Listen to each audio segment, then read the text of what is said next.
Bonsoir tout le monde. Bienvenue à la session finale du Conseil tenue le 5 décembre 2023. Monsieur Ménard, est-ce que vous voulez faire la session et lire l'ordre du jour, s'il vous plaît? Alors, session ordinaire du Conseil tenue le 5 décembre 2023 à 20h. Au point 1, ouverture de la session. Au point 2, adoption de l'ordre du jour. Au point 3, budget 2024. Au point 4, adoption du procès-verbal du 7 novembre 2023. Au point 5, compte à payer, liste novembre 2023. Au point 6, dépenses incompressibles, novembre 2023. Au point 7, adoption du projet de règlement 559-2023 portant sur l'amendement au règlement de zonage numéro 237. Au point 8, la participation financière à l'Office régional d'habitation de la MRC. Au point 9, l'engagement de Mme Amy Struzik-Tardy au poste d'agent de bureau secrétaire. Au point 10, permission de voirie et en temps d'entretien en prise des routes de la 2NTP. Au point 11, calendrier des sessions ordinaires 2024. Au point 12, appui à la municipalité de Saint-Norbert pour le financement de l'aménagement d'une bâtiment extérieur réfugié ouvert. Au point 13, autorisation au maire et au directeur général de négocier l'offre d'achat de l'ancienne caisse des jardins 6 au 145 chemin de la Traverse. Au point 14, déneigement, stationnement de la rampe de mise à l'eau. Au point 15, MRC d'Autré, entente de fourniture de services pour l'application des règlements d'urbanisme de l'environnement. Au point 16, camp de jour 2024, nombre d'employés et salaires. Au point 17, camp de jour 2024, frais d'inscription. Au point 18, retenir les services de l'étude Tremblay-Bois, avocat. Au point 19, l'offre de services nordicaux. Au point 20, CTRB, le vœu des fêtes. Au point 21, le remboursement de kilométrage. Point 22, fermeture du bureau de la municipalité du 22 décembre 2023 au 7 janvier 2024. Au point 23, entente intermunicipale relative au coordonnateur des mesures d'urgence et financement et nomination de coordonnateur aux mesures d'urgence. Le point 24, dons. 24.1, la société de récréotourisme Paul Berthier pour 2024. L'ordre des filles d'Isabelle 24.2 pour 2024. Le point 25, la période de questions. Le point 26, la levée de la session.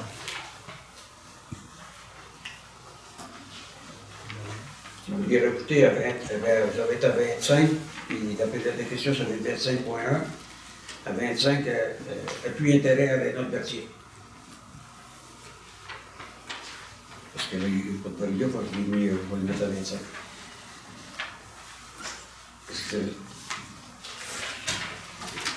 C'est bon, la collection ça prendrait un proposeur. Madame Daniel Latour, M. Daniel Baillois, à ma droite. D'accord. D'accord. Vous voyez au point 3, le budget il n'est pas encore fait. Pour la discuter. Au point 4, l'adoption du procès-verbal du 7 novembre 2023. Ce qui a été dit et écrit reflète l'Assemblée du 7 novembre 2023. Excusez-moi, M. le maire, pour le point 3, vous avez dit de l'ajouter, c'est pour faire l'annonce. Ah, merci, c'est pour l'annonce, ok, c'est vrai. Merci beaucoup, M. Ménard. Parce que je l'avais écrit à la fin. Ok, le budget 2024, le budget il va être déposé le 21 décembre à 20h. Puis je suivrai la réunion après. À 20h, on va parler du budget. Puis à 20h30, selon les questions qu'il y aura, là, on va faire le restant de l'Assemblée. C'est bon comme ça? Adoption du procès-verbal du 7 novembre 2023. Ce qui a été dit et écrit reflète l'Assemblée. Pour moi, oui. Oui. On avait un proposeur. Pierre-Luc Guertin, Gilles Cochran. Bonjour. D'accord. D'accord. 5 comptes à payer, liste novembre 2023. Pour les chèques, on a 51 725,42. Les paiements directs pour 107 211,3. Et les frais nettement pour 1568,36 pour un grand total de 160 504,81. Avez-vous des questions sur les comptes? Non. Non. Tout était correct. Oui. On se prendrait un proposeur. M. Gilles Courchain, M. Daniel Valois, à ma droite. D'accord. À gauche. D'accord. Dépenses incompréhensibles 2023. Les dépenses incompréhensibles, ce mois-ci, totalisent 111 656,86. Donc, ça me prendrait. Avez-vous quelque chose, ces dépenses incompréhensibles? Non. Non. Prenez un proposeur. M. Christian Valois, M. Pierre-Luc Guertin, à ma droite. D'accord. À gauche. D'accord. C'est 7. Adoption du projet de règlement 559-2023 portant sur l'amendement au règlement de zonage numéro 237. Pour vous faire part des attendus. En conséquence, il est proposé et secondé et résolu que le projet de règlement portant le numéro 559-2023 soit adopté pour valoir à toute fin que de droit et le Conseil ordonne statut et décrète ce qui suit. Article 2. Le préambule du présent projet de règlement en fait partie intégrante pour valoir à toute fin que de droit. Article 2. L'article 9.5.1 concernant les usages permis dans la zone CA est abrogé et remplacé par l'article suivant. 9.5.1 Usage permis. Habitation unifamiliale isolée. Habitation unifamiliale jumelée. Habitation bifamiliale isolée. Habitation bifamiliale jumelée. Habitation multifamiliale maximum 6 logements. Commerce de vente au détail. Commerce de service. Commerce relié à l'automobile. Administration locale. Les cours de ferraille sont spécifiquement exclus. Gîte touristique, lieu de culte, presbytère, commerce d'hôtellerie et de restauration. L'article 3, l'article 9.5.4 est remplacé par l'article qui suit. Hauteur en étage. La hauteur maximum en étage est fixée à 2 étages. Article 6 à 4. Article 9.5.5 est modifié comme suit. 9.5.5 Implantation d'un bâtiment principal. Les bâtiments commerciaux et résidentiels devront avoir façade principale sur le chemin de la traverse.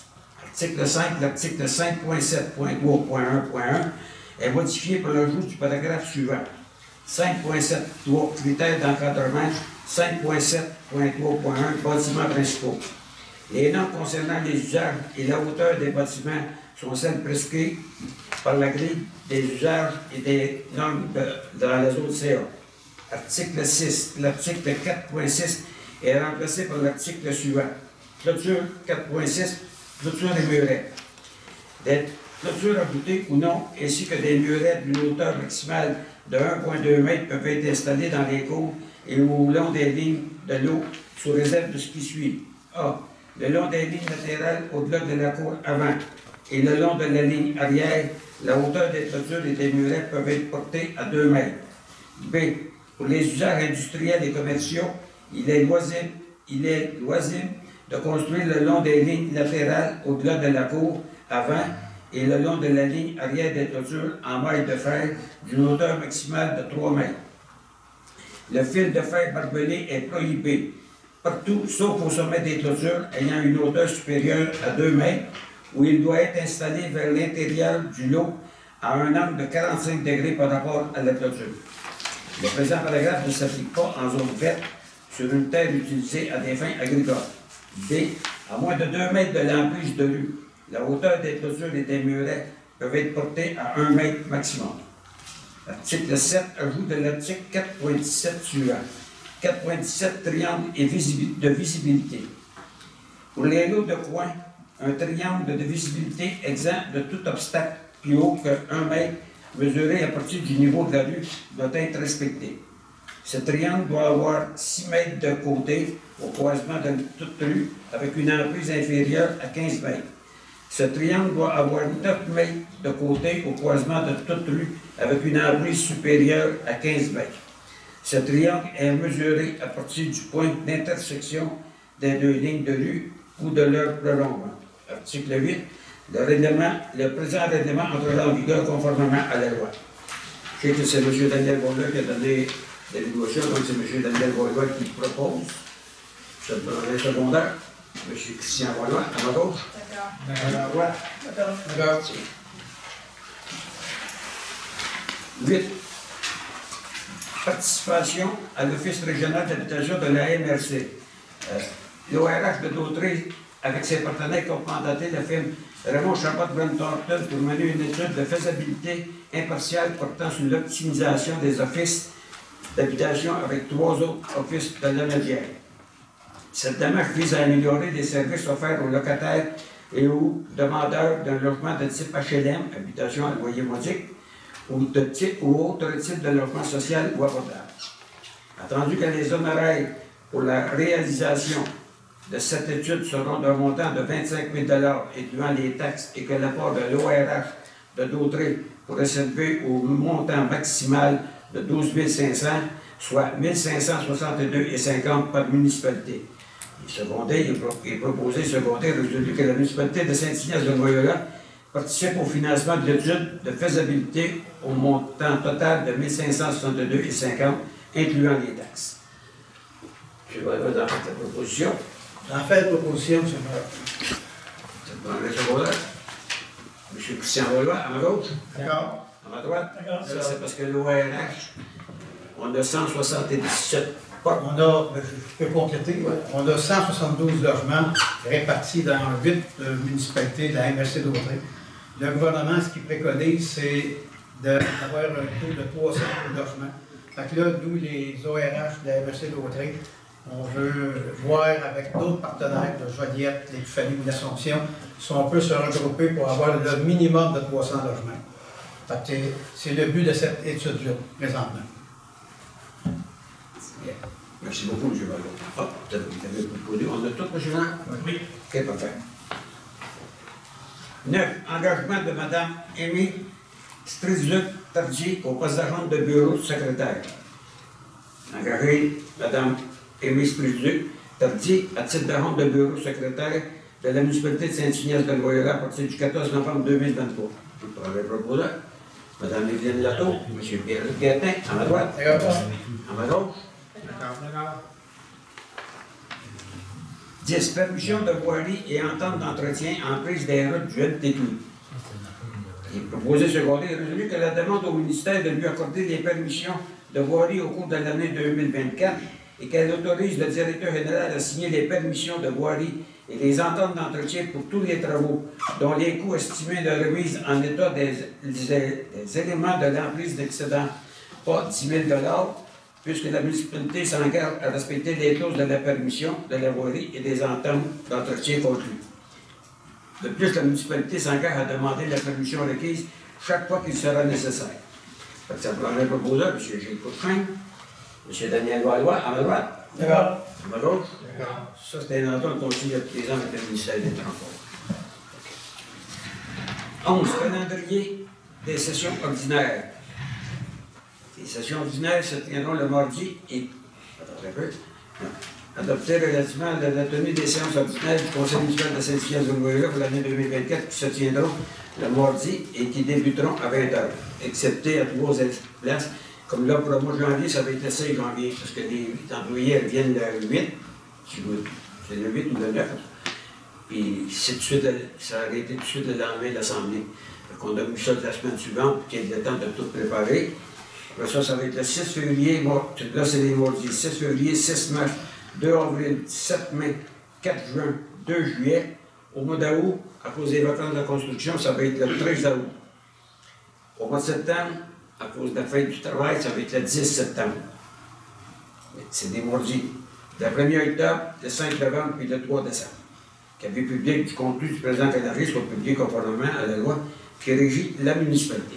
On prendrait le proposeur, M. Christian Valois, M. Daniel Valois, à ma droite, à ma gauche. 12. Appui à la municipalité de Saint-Norbert pour le financement de l'aménagement d'une patinoire extérieure réfrigérée couverte. C'est proposé, secondé et résolu que la municipalité de Saint-Ignace-de-Loyola appuie la municipalité de Saint-Norbert dans ses démarches pour obtenir du financement pour l'aménagement d'une patinoire extérieure réfrigérée couverte dans son parc. Ça prendrait le proposeur, M. Gilles Courchain, M. Pierre-Luc Guettin, à ma droite. D'accord. À ma gauche. D'accord. 13. Autorisation au maire et au directeur général de négocier l'offre d'achat de l'ancienne pièce de jardin 6 au 145 chemin de la Traverse. Il proposait seconder et résolu de mandater le maire et le directeur général à négocier et déposer une offre d'achat de l'ancienne caisse de jardin au 145 Pointe-à-Travers à la rente d'immeuble et de faire rapport au conseil pour approbation.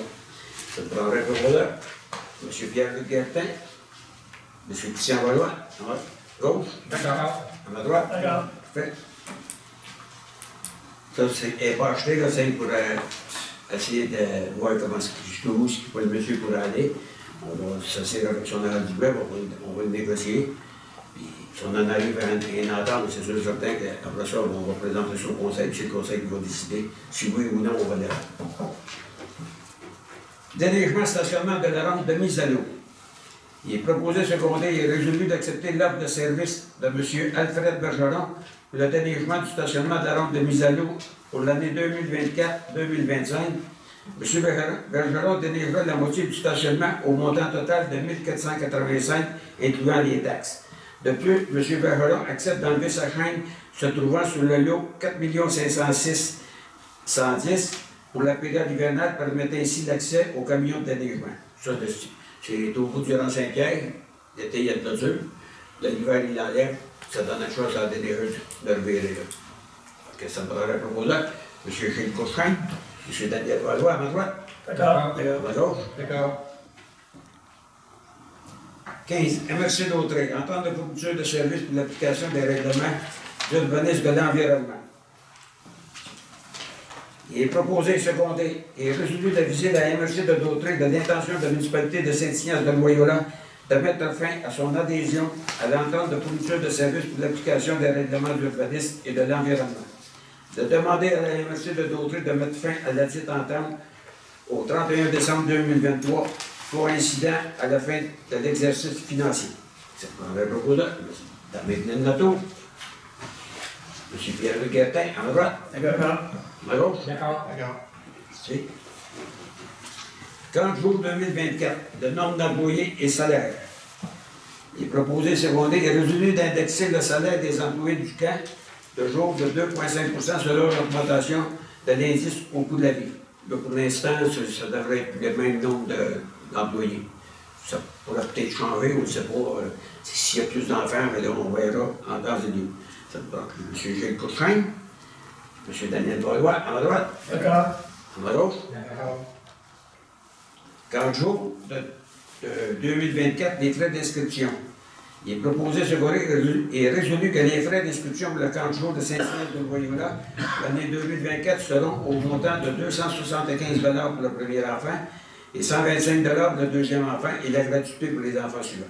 Il est également résolu d'autoriser l'inscription des enfants ne résidant pas sur le territoire de Saint-Ignace de Loyola s'il y a des places disponibles au coût de 500 $ par enfant, et ce, après la période d'inscription des enfants de Saint-Ignace de Loyola. Ça prendrait le proposeur, Mme Evelyne Nato, M. Pierre-Luc Guertin, à ma gauche, à ma droite. D'accord. À ma gauche. D'accord. Fait. 18. Retenir les services de l'étude Tremblay-Bois avocat. C'est résolu que le conseil municipal de Saint-Ignace de Loyola retient les services de l'étude Tremblay-Bois avocat pour agir à titre d'avocat et procureur dans tous les dossiers de nature pénale en regard desquels la Cour municipale d'Autrey a juridiction en ce qui concerne la municipalité. Les honoraires étant facturés suivant au tarif compris entre 260 et 295 $ de l'heure, plus les taxes applicables et déboursées. C'est pour un proposeur, Mme Evelyne Nato, M. Daniel Valois, à ma droite. D'accord. À ma gauche. D'accord. CTRB, le vœu des fêtes. Bien sûr. Oui. Ah, oui, offre de merci. Offre de services nauticaux. Il est résolu que le conseil municipal de Saint-Ignace de Loyola retient des services professionnels de nauticaux pour la fourniture de personnes certifiées en traitement d'eau pour le remplacement occasionnel du personnel de la municipalité. Ça, c'est rien qu'en cas si Alexandre est tombé malade, puis que M. Yves Roy, s'il n'y a pas toutes les heures, parce que là, il y a ces 4, mais il faut qu'il fasse les heures pour avoir ces 4 combos.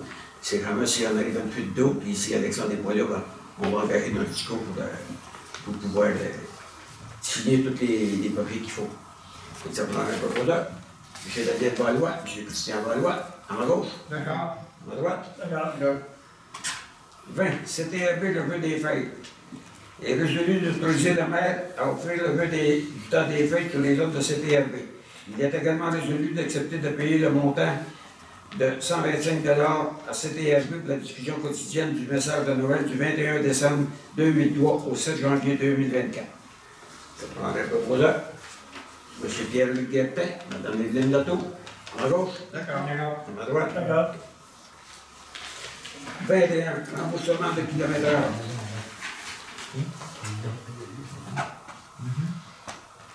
OK. Il manque quelque chose. La connaissance au bénévole. Il n'avait pas sur votre show, mais on a la reconnaissance au bénévole. Oui, il n'est pas dans... Il n'est pas dans l'autre show. Il est ici, moi, pas sévèrement. Il est résolu qu'un montant soit versé aux bénévoles du comité des loisirs et aux responsables de la pétanque et du tennis afin de les remercier pour leur implication au dynamisme de la municipalité. Je prendrai le proposeur, Mme Evelyne Lotto, M. Pierre-Luc Guertin, à la droite. D'accord. À ma gauche. D'accord. Si. 21. Remboursement du kilométrage. Proposé secondé et résolu que le remboursement des frais de kilométrage à partir du 1er janvier 2024 sera de 56 cents du kilomètre. C'est le proposeur. M. Gilles Couchrin, M. Daniel Valois, à ma droite. D'accord. À ma gauche. D'accord. Si. 22. Fermeture du bureau de la municipalité du 22 décembre 2023 au 7 janvier 2024. Donc, le bureau va être fermé inclusivement du 22 décembre au 7 janvier. Donc, ça prendrait un proposeur. M. Daniel Valois, M. Christian Valois, à ma gauche. D'accord. À ma droite. D'accord. Si. 22. Entente intermunicipale relative au coordonnateur des mesures d'urgence et financement et nomination d'un coordonnateur aux mesures d'urgence. Entente relative au coordonnateur des mesures d'urgence et financement. Il est proposé secondé d'autoriser le maire et le directeur général de signer l'entente relative au coordonnateur des mesures d'urgence avec la MRC de Dautrey et les autres municipalités participantes. D'autoriser la MRC Dautrey à utiliser les sommes remises dans le cadre du programme d'aide financière au soutien des actions de préparation au sinistre. Ça, c'est prendre l'argent qu'on avait tout mis dedans, il en reste encore probablement pour toute l'année. Ça, ils prennent ça dedans, ils payent le coordonnateur. Ça prendrait le proposeur. M. Gilles Couchrin, M. Daniel Valois, à ma droite. D'accord. À ma gauche. D'accord. Si. Là, ça va être. Donc, les nominations de coordonnateurs de mesures d'urgence, il est proposé secondé et résolu que le conseil municipal nomme M. Daniel Brazeau à la fonction de coordonnateur des mesures d'urgence pour la municipalité de Saint-Ignace de Loyola. Que le directeur général soit nommé comme coordonnateur adjoint des mesures d'urgence pour la municipalité de Saint-Ignace de Loyola. Ça prendrait le proposeur. M. Christian Valois. Combien de fois? Non, mais ça, là, on nomme, M. Brazeau. Tout à l'heure, on a le financement, là, on va le nommer. Parce qu'il est obligé à venir. Non, Ça prendrait. parce qu'il arriverait sur 2 lignes. Bon, le secondeur. M. Valois. À ma droite. D'accord. À ma gauche. D'accord. 24. Donc, Société de récréation-tourisme pour Berthier. Et c'est dans le budget, on a 2000 $ pour le pôle Berthier, ça c'est le bateau passeur. Et l'autre des filles d'Isabelle, c'est pour leur blanche, on va remettre 100 $, c'était au budget. Donc ça me prendrait un proposeur, M. Christian Valois, M. Pierre-Luc Guertin, à ma droite, D'accord. à ma gauche. D'accord. 25. Appui intérêt à Rénal Berthier. C'est qu'on avait une rencontre avec la ville de Berthier. Là, la ville de Berthier, toutes les municipalités d'ailleurs. La ville de Berthier nous a expliqué qu'est-ce qui arrive avec l'aréna. Là, nous autres, moi, je suis revenu ici, mais il y avait des membres du conseil, mais on a discuté tout ensemble. Là, on va nommer deux personnes qui vont siéger, parce que la ville va convoquer des municipalités pour voir qu'est-ce qui devrait être fait, à quel coût, puis si c'est possible de former une régie. Parce que s'il n'y a pas personne qui embarque, c'est sûr et certain qu'on est dans la ville, il faudrait essayer d'avoir des subventions aussi. Il y a des programmes là, qui sont sortis, il y a le PAFI, et puis les autres, on va dire, on a discuté un petit peu avec M. je n'ai plus son nom, le développement Canada. Lavigne. M. Lavigne, il y a peut-être des chances d'aller chercher des enfants là aussi. Que là, il n'y a rien de budget. Il y a ceux qui sont nommés, c'est M. Christian-Roy et Mme Evelyne Latour. Ils vont aller à des rencontres, ils vont les faire. Tout coup, ils vont faire des. Pendant ça, ils vont faire donner toutes les informations au conseil. Puis lorsqu'il arrivera le temps qu'il y a une décision qui va être prise là-bas, là, le conseil décidera. C'est un petit peu ça qui s'est passé quand on a rencontré la ville. Il n'y a pas rien de décidé, il n'y a rien de moulu, mais on va regarder que c'est en est. Donc ça, c'est cette information. On est rendu à la période des questions. Est-ce que vous avez des questions? Jusqu'à 8h30, c'est ça?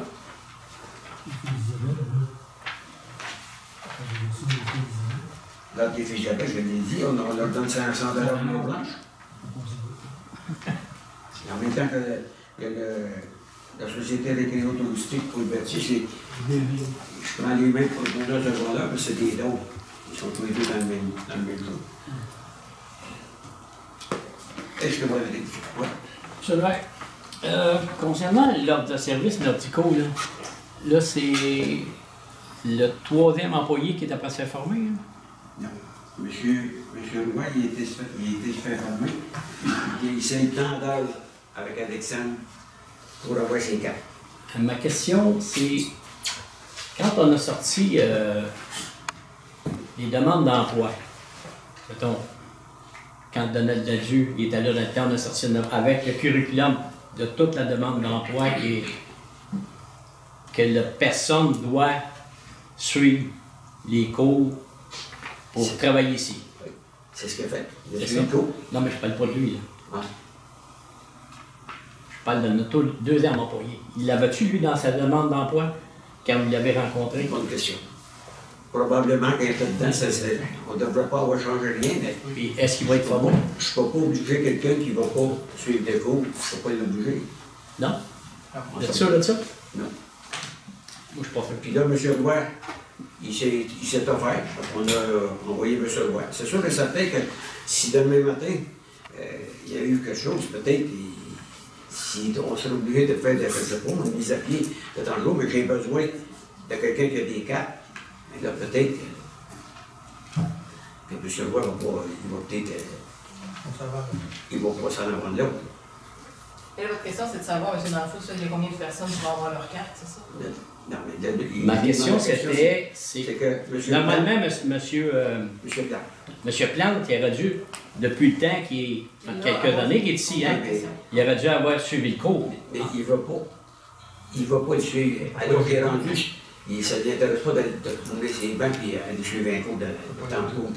C'est quand même, je pense, que c'est 6 ou 8 jours, ça, le cours. Puis ça l'intéresse. Là, vous dites que... Il est avisé. Il est avisé que si jamais il arrive quelque chose, ça se peut que c'est lui qui part, parce que là, moi je vais garder celui qu'on va former. OK. Ben, je pense que la municipalité va garder celui qu'on a formé. Okay. Mais ça, vous savez, ils sont syndiqués. Bon, la négociation avec le syndicat, c'est sûr, je vais s'il arrive quelque chose. Ben, c'est facile de défendre, parce qu'en principe, il aurait dû être formé. C'est ça. Moi, je la vois de même, en tout cas. Oui. Une deuxième question. La Caisse populaire. Oui. La dernière fois qu'on a rejeté l'achat, c'est à quel prix? Un temps quel prix? Un temps 175 000. OK. Puis là, vous n'attendez pas à payer 200 000, j'espère? En tout cas, moi, je sais comment ils ont payé. Il me regarde derrière, lui. Après moi, il a déjà fait un ordre dessus. Moi, je sais comment je t'ai demandé. Combien? J'aurais pas besoin de vérifier. Combien est-ce qu'il demande, M. Barre? C'est facile à voir. Combien? Il demande 550 000 plus taxes. On l'a refusé à 175. D'après moi, c'est négocié. On l'a refusé à 175. Pas le même contexte. C'est pas le même contexte. Ah non, c'est sûr, le contexte, il fait que ça peut monter encore parce qu'il peut y avoir une surenchère. C'est pas la question de monter, c'est la question qu'on Pour vous dire qu'un lancement de la surenchère. Pardon? On s'en allait à l'église aussi. Oh, je sais tout ça. Il peut y avoir une surenchère. Si vous le savez, je vous Ça se peut-tu que... J'ai dit la surenchère, depuis qu'ils sont à vendre. Oui, je sais. Ils n'ont pas eu d'offre encore. Mais il peut y avoir... Non, mais ça se fait arriver. Ça paraît. OK. On n'est pas à la vue de rien. Bon, on a refusé 175, puis là, on peut payer 500 000. Oui, madame.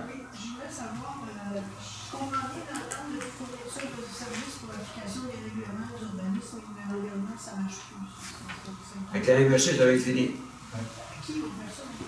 On va passer, là, on est CV, on va attendre, je ne sais pas jusqu'à quand que le pot c'est sur le site Internet, parce que je l'ai vu. Je ne sais pas jusqu'à quelle date qui va être installée, parce que là, la date est écrite de la fin. Mais c'est sûr certain qu'il va falloir que ça se fasse avant. Donc, on a une personne qui a envoyé. Ça va être notre urbaniste qui va être ici. C'est pour pouvoir l'appeler ici. Ouais, on a inversé avec la loi du tout.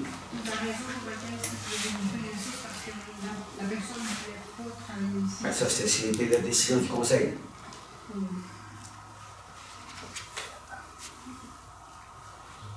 Oui, monsieur.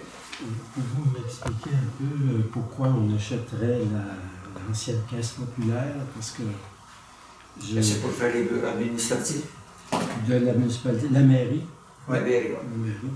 Okay. Ça fait faire les bureaux là. Qu'est-ce que puis la salle pour l'assemblée, si possible. OK. Quelle est la complémentarité ou le changement d'orientation par rapport au projet de l'église, là, où vous aviez mis la mairie à la place du presbytère? Okay, c'est une question probablement de coût, là, pour pas d'autre chose. Oui. Mais c'est une question de le coût est élevé, là. C'est une question. Le coût, c'est une question. Ben, l'avantage, c'est monétaire. Puis je trouve que c'est une bâtisse qui est propice pour la municipalité, parce que fait nos bureaux là, il y a une voûte, il y a une salle en arrière pour faire une petite réunion. Oui, je pense que c'est. Puis il y a des bureaux, tout le monde. Je suis d'accord que la voûte est très importante là, pour les archives et tout ça. Mais ma question, au fond, c'est, à ce moment-là, ça veut dire que vous abandonnez pour l'Église de faire la mairie à la place du presbytère. C'est ça. Est-ce que vous auriez des subventions pour l'Église? Est-ce que vous allez avoir des subventions pour l'achat de... Possible. Ouais. On est en discussion, d'après moi, on devrait aller en recherche. Je vais faire, après ça, avec M. Lénard, qu'on discute, je vais faire avec M. Lénard, d'après moi, on est capable d'aller en recherche, en partie. Je viens contre ça. Mais pourquoi vous n'avez pas expliqué que vous abandonnez cette idée-là de mettre la mairie à l'église? J'ai entendu l'explication là-dessus. Avant de changer ça, là, le conseil nous a demandé de s'informer, de séparer les coûts. La rénovation de l'église, puis la rénovation du côté du presbytère, qui devenait des bureaux, on chantait, on faisait tout en bureau. On a séparé les coûts. Puis vraiment, les coûts, là, du côté de faire les bureaux administratifs, là, c'est énorme. C'est plus qu'1 million. C'est plus qu'énorme, c'est 5,8 millions. Pour des bureaux administratifs. OK, pour des bureaux. Ces coûts-là ont été estimés par DG3. Oui. J'ai toujours eu une interrogation sur le... Alors, moi, je pense que c'est une firme d'ingénieur, puis c'est une firme d'architecte, puis je pense qu'ils sont compétents, parce que avec tous les travaux qu'ils ont fait, qu'ils nous ont montré, puis je pense que c'est eux autres qui ont fait un petit peu le post-mortem de combien ça coûterait, rénover l'église. Puis là, ils nous ont séparé ça, puis moi, je pense que le montant qu'ils mettent là, je pense pas que c'est ça. Ah, peut-être. Oui, mais vous savez, quand on va faire des plans de devis, que ce soit un architecte, un ingénieur ou d'autres choses, ils vont tout le temps peser un petit peu plus sur le crayon en souhaitant que ça sorte plus beau. Vous savez, à l'heure actuelle, j'ai vu des montants sortir tout le temps plus bas de ce qu'on avait prévu. Fait que, depuis que je suis ici, il y a eu beaucoup d'appels d'offres qui s'est fait avec les plans de devis qu'on a eus, puis ça a tout le temps sorti plus bas que ce que l'ingénieur et l'architecte sortaient. Puis tant mieux pour ça, quand ça sort plus bas, c'est mieux. Oui, madame. Du Prasil. Prasil. Vous n'aviez pas pensé?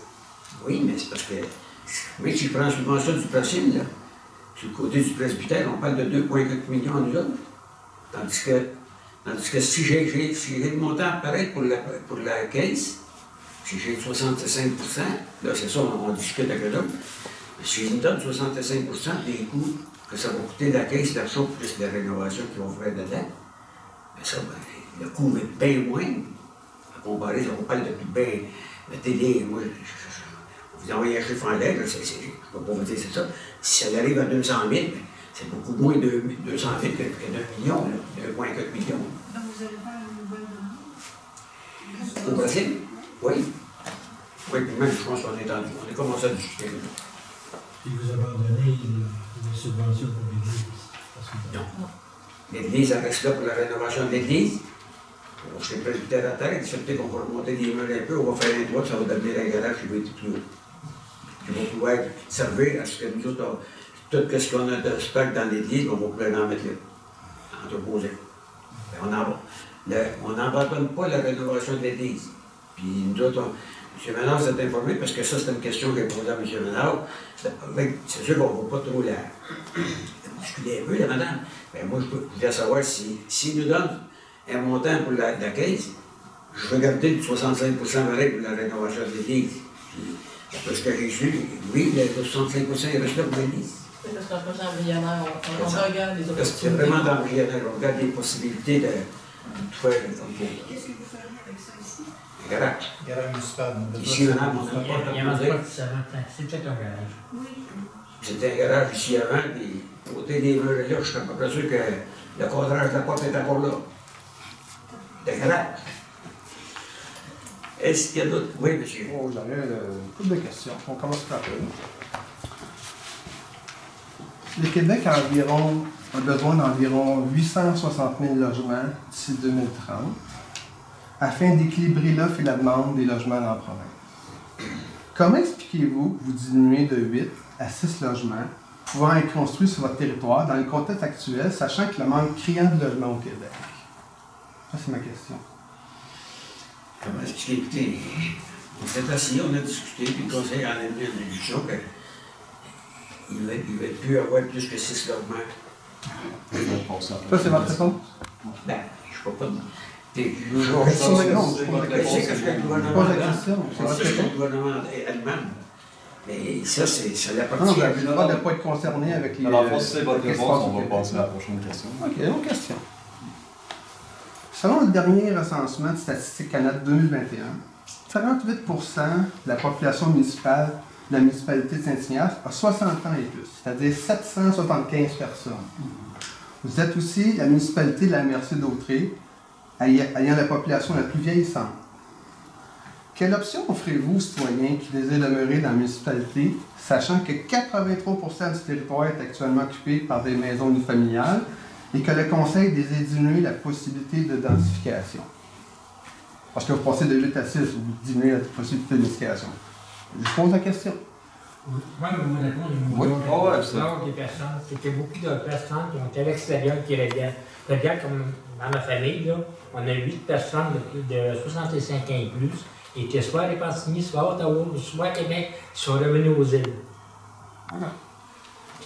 Et vous savez, On sort les îles de là. On nous a sortis des îles, mais on n'a pas sorti des îles. mais si vous regardez, là, moi je ne pense pas que ceux qui vous donnez toutes les personnes de 65 ans et plus, là, Non, c'est donc, en 60. fait partie. 60. On en fait partie. Je peux vous dire, demain matin, je ne sais pas si j'aurais les moyens de me payer un loyer à 1500$. C'est ça. La question que je vous ai C'est parce posée, que- c'est non, quoi c'est les parce options que vous offrez à ces gens-là pour rester? Les revenus des personnes âgées, c'est pas tout pareil. Il y en a peut-être qui ont de l'argent, puis c'est bien correct, puis ils l'ont gagné, puis ils ont travaillé pour. Mais il y en a d'autres il y en a qui ont les personnes âgées ici, il y en a qui n'ont pas trop de pension, ils vivent avec les rentes, puis la fédérale, puis les suppléments. C'est pour ça que je vous dis, je ne dis pas que c'est pas correct. C'est vrai que le gouvernement, il demande la densité. Ça, on le sait, on l'entend à tous les jours. Et ici, le conseil en a fait. Il a décidé d'aller, mais pas plus haut que 6. Non, c'est correct. Mais je peux continuer aussi la réponse. On parle de logement abordable. Je ne vais pas parler du... Non. Les logements abordables, on logement entend ça partout présentement. Oui. Logement abordable, on parle des aînés autonomes ou avec des perte d'autonomie. On parle des familles aussi à revenus modestes. On parle de personnes seules, on parle de revenus faibles ou modestes. Ce critère-là, que je viens de nommer là, ici à Saint-Ignace, oui, il y a des blocs qui se construisent. Ils ont des prix aussi de loyer à payer. Mais est-ce qu'on rejoint cette clientèle-là? Là, moi, je fais partie de l'ORH. Là, présentement, on a un immeuble, un HLM, de 10 logements. Mais ça, c'est un avenue qu'on regarde. Peut-être le conseil, on va avoir une réflexion. Est-ce qu'on peut upgrader ce bloc-là? Puis, tantôt, on a approuvé une dépense, parce qu'à la MRC d'Autrey, il y a un besoin criant de logements à prix modique. Est-ce que présentement... Quand vous dites modique, c'est abordable, c'est ça? Oui, modique, abordable, et on marque avec les revenus. Ça, c'est un besoin.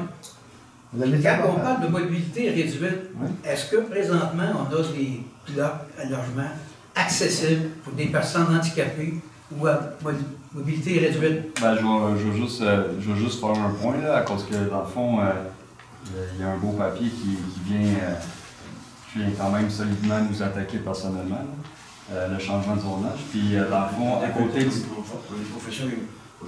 Ben, en tout cas, c'est pas grave. À côté du dépanneur, on voulait offrir, mettons avec les 6 logements, on voulait offrir... On devrait bien spécifier que le règlement n'a pas été changé improvisé. Le règlement a été changé pour... On débattra ça alors. Parce que, c'est vrai, le conseil a regardé ça, il a regardé les blocs qui s'est bâtis là-bas. Ouais, je veux juste finir... Je dis pas que vos blocs sont pas beaux, là. Non, je veux juste finir dans le fond, à cause que dans le fond, je sais que ça s'en venait le 6 logements à 2 étages. Puis il y a une ligne qui est vraiment dommage. Fait qu'on s'est à côté du dépanneur, on voulait faire 4, 3,5, puis au-dessus, fait pas de sous-sol, 4, 3,5 pour les handicapés. Fait que ça rend, pour les personnes à chaise roulante, l'accessibilité, on voulait faire 4, 3,5, 2 immeubles de 6 logements en arrière du 210 à côté du dépanneur, qui est un projet intégré qui est standard au Québec. Puis là, vous venez faire une ligne, mais la ligne, peut-être je pourrais la poser tout de suite la question. Là. Laquelle la ligne, les bâtiments commerciaux et résidentiels devront avoir façade principalement sur le chemin de la traverse. Ça, c'est-tu un règlement qui est ferme? C'est la côté. Le règlement, il vous dit direct, pour qu'il y ait une façade sur le chemin de la traverse. Comment à moins qu'il arriverait à quelque chose, puis... Tout le projet en arrière n'importe quoi qui aurait pu se développer en arrière du 210 à côté du dépanneur, vous venez faire un préjudice sérieux à ce terrain-là.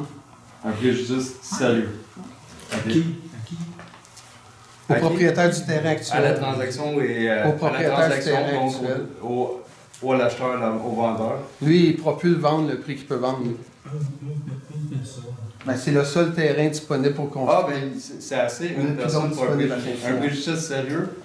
Dans le fond, il y a des lois qui ne permettent pas ça, là, de faire n'importe quoi, de changer les zonages comme ça. Bref. Oui. On va continuer, on va répondre aux questions. Oui, c'est ça. Je vais essayer le mieux possible de vous Oui, répondre. c'est ça. J'ai une autre question. On a un chiffre ici, c'est 6,4 %. Ça, c'est la proportion d'appartements de 3 étages et moins sur votre territoire. Le reste, là, c'est toutes des maisons familiales. Un projet de 38 logements, comme on vous a présenté, là, n'est plus possible maintenant, on le voit bien, là. Puis les chiffres démontrent clairement qu'il y aurait possibilité de combler ce pourcentage-là, parce qu'on le voit très bien qu'il est très très faible, la possibilité de logement par rapport au nombre de maisons. Puis vous avez dit tantôt justement qu'il manquait 300 logements là, dans le coin, bien ça en aurait fait partie à 38 de plus. Que compte faire le conseil, sachant que seulement 6,4 % de son territoire est dépourvu d'appartements de 3 étages et moins, alors que les demandes sont plus difficiles pour les premiers acheteurs?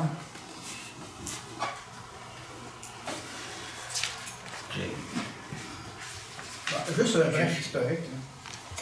Depuis quelques années, peut-être 4-5 ans, il y a 4 logements qui se sont bâtis dans le rue Viateur-Chevalier et Yvon Cournoyer.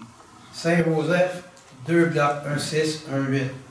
Chemin de la Traverse, proche du quai, 2-8 logements. Il y en a un autre, c'est pas loin, sur le chemin de la Traverse. Vous en avez un en construction, puis 2 autres vont aussi s'ajouter. Donc, il y a une ouverture là-dessus qui s'est faite au niveau de la municipalité. Et présentement, il y a aussi un projet d'unifamilial qui s'en vient. Nous, on a une vision quand même assez large. Mais ce qui bloque, c'est le projet que vous avez déposé, 4 blocs en arrière-plan, qui n'ont pas accès direct à la rue. Ouais, mais on est, à cause de première rencontre, on a discuté. Il y avait une belle ouverture, on discutait comme des adultes. Deuxième rencontre, ben, on n'a pas dit ça une rencontre. On donne 10 minutes. 5 minutes, puis on s'est fait enlever les bords, sortir dehors. Fait qu'il n'y a pas eu de discussion. Parce que la qualité de développer quelque chose avec le concept. C'est un 6. Non, mais non, on parle. Non, mais je veux savoir, parce que c'est un 6. C'est un 6, ouais. Donc on a 4 logements, et 6 logements qu'on a. Qui s'est bâti dans la ferme. Vous savez, puis je vous dis, peut-être qu'on l'avait fait avant, peut-être qu'il n'aurait pas eu pantoute. Mais c'était au règlement. Parce que, regardez, c'est tout l'unifamilial dans le village. Vous savez, on arrive, c'est sûr et certain que le monde, moi je vous le dis, le monde a voulu monter ça. Il y en a qui m'ont dit, ben oui, peut-être, il doit. C'est pas lui, c'est aujourd'hui. Puis là, le 80, ben, il y en a qui ont dit, on est aussi. Mais par contre, le 80, quand je regarde avec la voiture à côté de, qui était anciennement M. Saint-Martin, ben, la voiture, c'est pas mal pareil. On peut pas mal la même grosseur. Peut-être que le 80 était un petit peu plus large. On s'entend que le chemin de la traverse se porte mieux pour du multilogement que les autres rues à Saint-Ignace. Ça, vous d'accord avec lui. J'ai une autre question ici. 30% des ménages de Saint-Ignace sont des personnes seules. 37% des ménages sont des couples. Puis 22% sont des couples avec enfants. De telles statistiques nous démontrent que 2 tiers des citoyens qui habitent seuls ou en couple. Il y a clairement place à du logement dans la municipalité. Que fait le Conseil pour favoriser la construction de logements dont les 2 tiers de la population sont seuls ou en couple? Mais écoutez, là, pour l'instant, je pense que le règlement n'empêche pas des multi, excepté qu'on les a limités à 6 logements. Et en façade du chemin de la traverse. Qui vient quand même affecter seulement quelques terrains, pas juste celui-là qu'on est en train de développer. Ben moi je le sais, les quelques terrains. Moi je regarde la chose. Écoutez, non, parce que vous avez répondu, c'est votre réponse. Si vous n'avez pas de réponse, vous avez le droit de pouvoir avoir une réponse. C'est enregistré. Ben, je ne peux pas dire qu'il y a d'autres terrains, je ne vois pas. On veut juste. Il y en a peut-être un, mais celui-là, c'est pas un terrain, il n'est pas vacant. Là. Mais c'est un terrain qu'on souhaite qu'il y ait un contracteur qui l'achète et en bâtisse. Ben, je vous dirais, moi je suis vraiment, en tant qu'investisseur, je suis vraiment craintif d'investir ici parce que à chaque fois, vous versez tout en faisant moratoire en bloc, moratoire en bloc. Fait que si on achète un terrain, pourquoi on ne se fait pas faire un moratoire en bloc? Depuis 2019, c'est comme ça ici. On a fait le chemin de la traverse, on a posé. Le chemin Saint-Joseph, le chemin de la traverse, en même pas 5 ans, c'est quand même gros. Ben, on a fait 2. On n'a pas fait 25 ans. Vous avez combien de blocs de construction? Ah, c'est pas important. Là, Non, mais il n'y a pas de question. Là, présentement, on a 3 construits. Il y en a un, il y en a un en construction. Exactement. Vous dites qu'on vous met les ballons, les roues. C'est pas ça qu'on dit. C'est pas ça que je viens de dire. Ce que je viens de dire, c'est que c'est compliqué. À chaque fois, oui. Puis je me rappelle très bien, là, quand on a une rencontre des projets intégrés, vous étiez toutes là, pour le projet intégré. Là. Des fois, c'est pas juste nous autres quand vous arrivez après. Puis vous aviez dit que c'était pas possible. On vous a démontré que c'était possible. 2 semaines après, vous avez dit effectivement qu'il est possible. Pardon? Il faut racheter les vraies affaires. C'est ça que je viens de dire? Je vais revenir un petit peu en arrière. Votre projet que vous avez fait pour les 38 logements, Oui. je vous ai bien spécifié ici. Oui. Tout le monde allait là. Vous avez un beau projet, peut-être, mais je ne veux pas aucune dérogation mineure. Non, mais on aurait pu travailler avant de changer le journal. Oui, On aurait pu faire des bâtiments en arrière. Du 210, ça C'est ça, on a eu des dérogations mineures à toutes les fois. Non, mais c'est nous autres qui mettez des bâtons. Le pire, c'est qu'il y aurait pas de pareil avec les gens. Mais au 210, là, à côté du dépanneur, si on aurait discuté avec le règlement actuel, on aurait pu faire 2 bâtiments en arrière sans déroger de un règlement. C'est juste qu'on voulait optimiser et vous présenter un projet. comme tout investisseur fait dans toutes les municipalités. Peut-être que si j'avais arrivé avec les logements, comme tu viens de parler, peut-être que le conseil, il y aurait quelque chose d'une autre façon. C'est ça, mais pourquoi vous changez le zonage en faisant faire. Il n'y a pas eu le temps d'en discuter, vous avez tout changé. On a resté à 6 normal. Non, c'est. La façade. Ben, c'est quand même. Autre question. Aujourd'hui, un prix moyen d'une construction d'une maison neuve, incluant terrain, taxes municipales, scolaires municipales, assurance, tout, ça coûte environ 3 200 $ par mois. Le logement Léon et le logement social, je vous le dis. Là. À qui pensez-vous que s'adresse l'achat de telle propriété, considérant que le revenu médian dans cette ville, en 2020, c'était 62 800 $? Le conseil pense-t-il que le prix des maisons est favorable pour 2/3 de la population? 2/3, c'est ceux qui sont seuls et qui sont des couples. Là. Connaissant le salaire qui ont 62 800, là, ça paye le taux de 3 200. Là. Il y a un salaire qui paye juste les taxes, les frais, là, puis le reste, il prend un deuxième salaire. Puis vous êtes venus dire là, que vous vouliez des maisons. Là. Expliquez-nous comment vous allez faire avec les salaires moyens de 62 800. À qui s'adressent les maisons que vous voulez construire? J'ai combien ça coûte pour faire la maison. Vous avez des comptes de taxes, là, vous voyez à peu près là, que ça peut valoir, là, puis vous avez des idées de à l'heure actuelle, je pense que tant que je suis capable de faire mes affaires moi-même. Non, mais on parle pour le nouveau développement. Ils vendent des maisons, ils vont construire des maisons, ils vont faire des ventes. Les autres, ils vont payer ces montants-là. C'est sûr et certain que ça sera on parle de logement abordable, accessibilité, etc.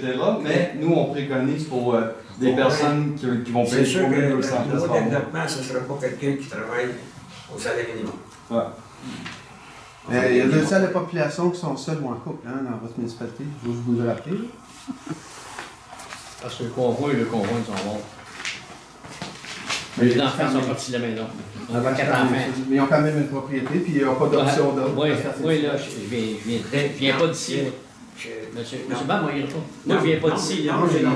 Moi, là, ça se passe. C'est de moi le bon, c'est pas. C'est ce que je pense. Autre question. Une toute nouvelle gare fluviale reliant la rive nord et la rive sud. En passant, c'est le seul point entre Montréal et Trois-Rivières pour traverser l'autre bord. Là, qui a été construit, bien neuve est en fonction. Là. Cette gare fut construite en tenant compte de l'achalandage qui va augmenter au cours des prochaines années. Le conseil peut-il expliquer pourquoi il diminue les capacités de densifier la construction près de la gare, ce qui favoriserait le transport à pied pour prendre le traversier? Parce qu'ils ont fait une nouvelle gare là, pour que le monde puisse s'installer en dedans pour traverser à pied. Ils ont dit, on va densifier, hein, mais on va pouvoir partir à pied et aller traverser au bord. La gare n'a-t-elle pas été construite afin de permettre plus de passages sans véhicule? Non. Ils n'ont pas fait ça, puis c'est leur réponse, c'est leur réponse. C'est leur réponse. Je ne sais pas si vous voulez l'enlever avec ça. Il a fait une gare, là. Je ne sais pas d'aller voir la gare en dedans. Les gens proches chez moi vont prendre le bateau et ils vont entendre la gare fluviale. On aurait regardé plus de stationnement à la place. On aurait plus de stationnement qu'à une gare fluviale. Si on fait une gare fluviale comme ça, parce qu'on peut peut-être penser. Parce qu'elle avait besoin des fêtes. Donc, je ne sais pas comment c'est les places à l'intérieur assis pour s'asseoir, ça sert à quoi ça? C'est ceux qui s'en viennent en charge, ils partent et attendent là. Je veux juste savoir si elle a besoin de comment c'était avant. Tu sais pas comment c'était avant. La gare fluviale, elle était faite, le stationnement il était fait à la demande des municipalités, autant sur Sorel-Tracy que Saint-Hyacinthe, parce qu'on avait un problème, un groupe. À Sorel-Tracy, c'est encore pire que nous autres. Puis ça l'est encore aujourd'hui. Ici, quand ils ont fait le stationnement, moi je leur avais demandé de faire un stationnement de 2 traverses, autrement dit 2 bateaux. 75 bateaux, ça fait 150 $. On avait demandé ça. Ils ont fait pour 115 $. Pour essayer d'ôter tout ce qui arrive là, on n'en voulait plus sur la 150 $ sur le côté. Parce que là, on est arrangé avec le problème, c'est que tout le monde se stationnait là, bloquait les entrées des résidents, puis quand les résidents voulaient sortir de chez eux, c'était presque une bataille. Fait que là, on a tout fait. Là, ça s'est fait. D'ailleurs, je leur ai dit, ils ont posé une caméra là-bas. Puis la caméra est supposée servir que quand ça dépasse là, que la caméra voit ça, eux autres sont supposés de la Sûreté du Québec, ça vient ici. Je vous dis, il y a une journée, là, je suis revenu de Berthier, il a fallu que je parte de Saint-François. Parce que, la traverse, à partir de l'église, je ne sais pas pourquoi, là, il était même plus sur la côte-ouest, il était dans la ligne. Il n'y a personne qui va passer. Là, j'appelais à Sûreté du Québec. Ils m'ont envoyé une patrouille, puis en revenant, j'ai arrêté au bout de la rue de l'église. Puis il y avait un monsieur qui était là, j'ai demandé s'il prenait la traverse, il m'a dit oui. J'ai demandé de se tasser sur la côte-main. Il l'a fait, puis c'est drôlement fait. En faisant ça, tout le monde a fait la pareille chose que lui. La Sûreté du Québec est venue, quand même, je les ai vus. Mais il reste que c'est un gros problème pour les deux municipalités. Ça n'a pas été fait pour amener du monde à pied. Ils l'ont fait pour ça, puis les autres, là, la société des traversiers, là, hein, plus qu'ils traversent de voiture, plus qu'ils traversent de camions, c'est plus d'argent dans leur poche. Tu sais, là, regardez, les bateaux, ça n'arrive pas. Les fins de semaine sont tout le temps pleins. C'est ça qu'ils veulent. Vous savez, ça n'a pas été difficile pour les... Ils n'ont pas fait ça pour les piétons, pour les assurés. S'ils y ont pensé, ils ne l'ont pas dit. Mais, j'ai pas dit qu'ils ont fait ça pour les... J'ai pas dit qu'ils ont fait ça pour les piétons. J'ai dit que quand il y a un point d'accès, la majorité des pays font une station de REM, mais ils s'attendent qu'il y ait beaucoup de monde qui prenne le REM, ils se font autour. Il y a un point d'accès proche, ils s'attendent qu'il y ait plus de monde qui... Ce que vous dites. Parce que moi, j'ai resté à Saint-Hubert, quand j'ai travaillé pendant 14 ans à Marine Industrie, à Sorel, quand chez nous, on allait à pied, Répondez à ma question. Je ne peux pas vous dire que c'est... Non, mais ça c'est bien la société quand elle a fait ça. C'est bien logique que du monde travaille au monde. Elle a dit à la municipalité, je fais ça pour que le monde s'en vienne. Non, ça n'a jamais été question. Peut-être qu'ils l'ont pensé, mais ils l'ont pas dit. Pouvez-vous nous expliquer pourquoi vous préconisez la construction de maisons unifamiliales sur votre territoire, sachant que 83% des résidences de la municipalité constituées de maisons unifamiliales, favorisant un étalement urbain, alors même que le fédéral et le provincial préconisent la densification? M. Beaulieu, dans le coin de la rive Boisée, si on préconise l'unifamilial, c'est simple. Il s'est bâti un duplex une année. Et je vous le dis, là, puis je suis franc, ici, c'était plein. Il y avait même du monde dehors. Pour un duplex. Puis si vous allez là, il y a un duplex qui est là.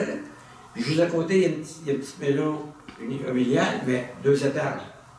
Le duplex, la seule affaire qu'il y a, c'est qu'il était un petit peu plus large que l'autre maison, mais la hauteur, c'est là. Mais on a rempli la salle parce que le monde. Puis vous savez, le monde là-bas, là, écoutez, c'est pas la mentalité de tout le monde, là. Mais il y en a, c'est sûr que les maisons là-bas sont évaluées, puis beaucoup. Puis ils ne voudraient pas avoir des logements. Tout à fait d'accord. Puis j'ai jamais dit de mettre des logements. Non. Ce que je dis, c'est que vous préconisez plus la construction de maisons, puis vous baissez la capacité de construire des logements. Là, c'est ce qu'on a compris dans votre discussion. On n'empêche pas. Non, vous avez diminué. On a diminué, c'est ça. C'est ça. Donc, vous préconisez plus les maisons familiales, qui vont totalement en compte des directives du fédéral et provincial qui demandent aux municipalités, idéalement, si vous pouvez densifier, ça serait beaucoup mieux, parce qu'il y a vraiment beaucoup de monde qui viennent ici, au Québec, au Canada.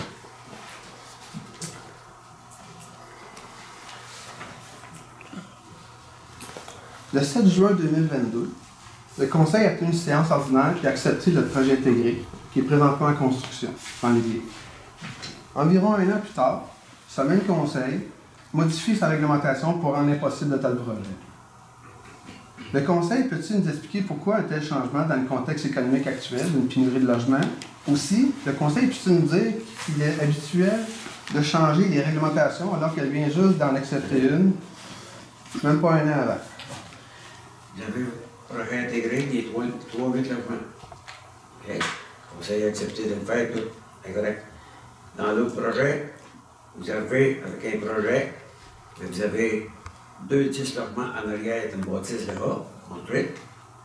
Vous aviez 3 10 logements. Vous aviez 3 10 logements et un 8, si je ne me trompe pas. C'était une proposition, c'était préliminaire. Proposition. On dirait que vous avez pris ça comme. Mais moi, les plans qu'on a, c'est 3 10 1 8. Ben c'est ça, ça ne veut pas dire on va faire ça, bang! On propose ça, vous avez regardé ça, vous avez fait que oh mon Dieu, tout ce qui était en rapport avec nous autres, là, c'est tout dans ça ici. C'est tout là-dedans. Là. Tout, là. On sait que ça nous... On sait, là. C'est évident que ça nous... Ça nous pas personnellement, là. Moi, je savais que les 10 logements n'étaient pas permis. Non, Parce que je suis informé à mon inspectrice. Elle m'a dit non, c'est maximum. Je veux dire, tous les points qui ont été rajoutés. Oui. Tous des points qui faisaient partie de nos projets. C'est ça. Je veux dire, on aurait pu faire un projet sans dérogation, mais là, vous en avez ajouté une nouvelle pour venir complètement bloquer le projet. Ça, le contraire a été installé. Il est dans le règlement. Dans la transaction, ça fait un peu juste sérieux. Très sérieux. Tu peux continuer. Oh, il m'en restait là. Tu mets de rien question. Uniquement en taxe foncière, nos immeubles ont généré plus de 31 600 $ depuis 2020. Est-ce que le Conseil peut nous indiquer si ces montants ont contribué à l'augmentation des biens et services à la population et que sans eux, la ville de Saint-Ignace-de-Léguéla n'aurait pas pu offrir autant de services et de commodités à la population? Je peux vous dire que ça n'a pas nuit. D'accord. C'est sûr, certain. Je vous remercie beaucoup, M. le maire. OK. Je ne peux pas vous dire que ça a nuit. Quand tu tires des montants de taxes d'un 6 ou dans des 8 logements, c'est sûr que c'est probablement que la bâtisse a plus évaluée pour un besoin de Avec le projet intégré soit fini, ça va être environ 40 000 $ annuellement qu'on va donner à la municipalité, seulement en taxe foncière. Je voulais juste le préciser. Je suis tellement d'accord avec lui. Ça ne nuira pas à faire des choses dans la municipalité. Si ça peut contribuer à maintenir le compte de taxes de tous les citoyens bas, ça ferait quand même une bonne chose. C'est sûr que ça ne nuira pas. Est-ce qu'il y a d'autres questions? Moi, je vais avoir une précision. Je pense peut-être que j'ai bien compris. Je me demandais qu'est-ce qui avait changé dans le projet de Le projet, c'est que les multifamiliales, les multi. C'est le 8 avec le 6. Avant, c'était le 8. L'habitation multifamiliale, avant, c'était 8. Puis on a baissé ça à 6. Mais avant, ce qu'on n'avait pas dans notre règlement qui est rendu dedans, c'est que quelqu'un qui veut bâtir, que ce soit une vie familiale, n'importe ce qu'il va bâtir, il faut qu'il fasse la façade, qu'il fasse aux besoins de la personne.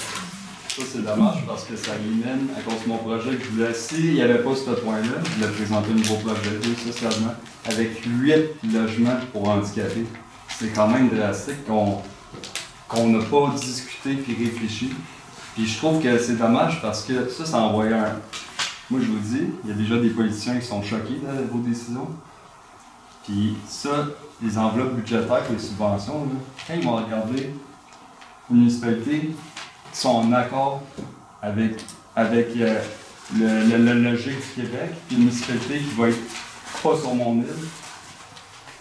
On n'est plus dans pas dans ma cour. Là. On a souvent entendu pas dans ma cour, on est rendu pas sur mon île. Le conseil a décidé d'aller de l'avant comme ça. Je peux pas. Parce que pour moi, vous avez répondu aux questions. Vous avez l'optique de préserver une genre d'uniformité dans le projet d'urbanisme de la ville. Je présume que c'est ça? Ou c'est ça que vous regardez? Il y a peut-être un petit peu de ça. Puis je trouve que c'est viable, là. Oui, les logements c'était viable, mais vous n'avez pas discuté pour voir, il y avait des solutions. Vous savez qu'en Ontario, le besoin de logement est tellement criant que le gouvernement a bypassé les villes et a dit, ben là, vous pouvez construire tous ceux qui ont des maisons, vous pouvez construire des logements dans vos maisons, puis vous pouvez même construire des bâtiments à côté de votre maison. Il y a même des places où vous pouvez même faire des 2 étages. Imaginez que ça arriverait sur le rang Saint-Joseph. Non, pas sur le rang Saint-Joseph. Le gouvernement d'Ontario, c'est pas comme le gouvernement provincial. Le gouvernement provincial, ici, même ici, le municipal, ici, là, c'est sûr que c'est certain que sur le CA, oui, vous pouviez faire.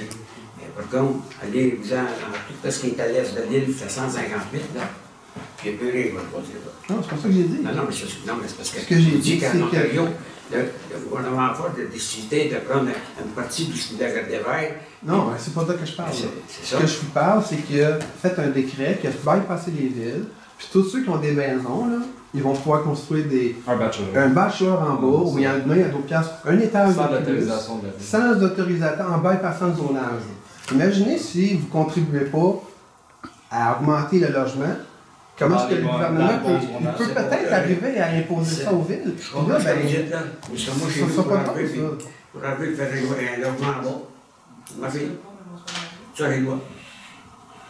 Dans toutes les maisons de la municipalité? Dans toutes les zonages? Oui, parce que ça se trouve être comme un multigénérationnel. Même dans le ça prend un minimum d'auteur. Ah non, multigénérationnel, il ne parle pas d'un bachelor. Moi, chez nous, là, je pourrais enlever et bâtir un appartement qui est même pas de petite fête, mais à pas de cuisine, rien. Je pourrais enlever d'un premier hôtel, je fais une cuisine avec une salle à manger, puis je pourrais faire une sortie extérieure. Puis j'ai le droit de le faire parce que c'est multigénérationnel, je garde ma fille. Je pourrais regarder mes parents, je ne les ai plus, mais je pourrais regarder mon frère, ma soeur, mes enfants. Il faut que ça reste en famille. Fait que moi, ma mère, je sais pas pour arriver et dire, M. Beaulieu, je vous loue mon sous-sol, ça, j'ai pas le droit. Mais c'est ça que le gouvernement Ford a fait, là, à sur le citoyen, en fait, comme, ben là, ça prend du monde, il faut les mettre à quelque part. Ben, tous ceux qui ont des maisons, tu peux mettre un logement, tu peux le louer à n'importe qui, tu fais un logement. Tu peux même, si l'espace te permet, faire une résidence en arrière de ta maison. Puis si ça va dans le compte du zonage, ben, notre règlement passe avant le zonage. Ça, c'est comme imposé aux villes, là. Fait qu'il ne faut pas que ça arrive. Je pense que c'est mieux de faire possible. Selon le règlement de zonage, on ne vous présente plus rien en arrière du 210, mettons. Ben, si tu ne fais pas face à la rue, je mets de la traverse. Je ne peux pas vous dire plus que ça.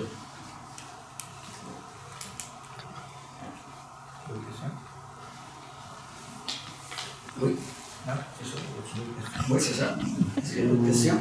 Ben, moi, j'oserais peut-être une dernière. Okay. Je vois bien que le conseil, c'est pas tout le monde qui est d'accord et pas d'accord. On peut savoir qui l'est et qui l'est pas. Ou c'est avec les projets. Ça, pour vous dire une chose, c'était discuté à l'interne. Je ne sais pas discuté, t'as prêté voter ici, c'était discuté à l'interne. Puis, pour l'instant, ça a passé unanimement. Unanimement, ça veut dire que tous les conseillers ici présents n'ont voté pas. Si on dit majoritairement, ça veut dire qu'il n'aura peut-être qu'il n'y aura pas. Si un conseiller s'était ressenti le vote, il aurait demandé le vote. Laissez-moi tout le temps. Je vais proposer un secondaire, puis après ça, un conseiller demande le vote, prend le vote, puis ça va.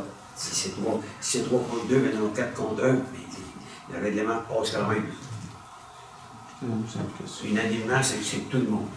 C'est tous les conseillers présents qui ont voté. Ça a été voté ça, le camp, ça? OK. On a voté à soir. Ah, à soir? Le projet. On a voté le projet de règlement. Ouais, c'est ça. Le règlement va être effectif à la prochaine réunion. Là, on va voter pour le projet. Peut-être qu'on vous a amené des pistes de réflexion. Peut-être non. Je sais pas, c'est pas dans leur tête. C'est pour ça que c'est ça qu'on dit. On est venu poser des questions. Peut-être que ça a fait des interrogations à plusieurs. Peut-être que ça a fait des prises de conscience. Ça serait vraiment une belle chose. Tout est possible, je pense que je vous ai amené des choses qui est peut-être un peu surprenantes même au niveau des statistiques, au niveau de la ville. C'est à vous de voir à ce temps si le maintien de vos projets sont encore viables. On va passer à ça, on verra au prochain. Je vous souhaite bonne réflexion. Est-ce qu'il y a d'autres questions? Non, ben, je vous remercie beaucoup. On vous donne rendez-vous, n'oubliez pas, c'est pour l'adoption du budget, c'est le 21 décembre à 8h. Voter. Monsieur Tisserolo à la santé.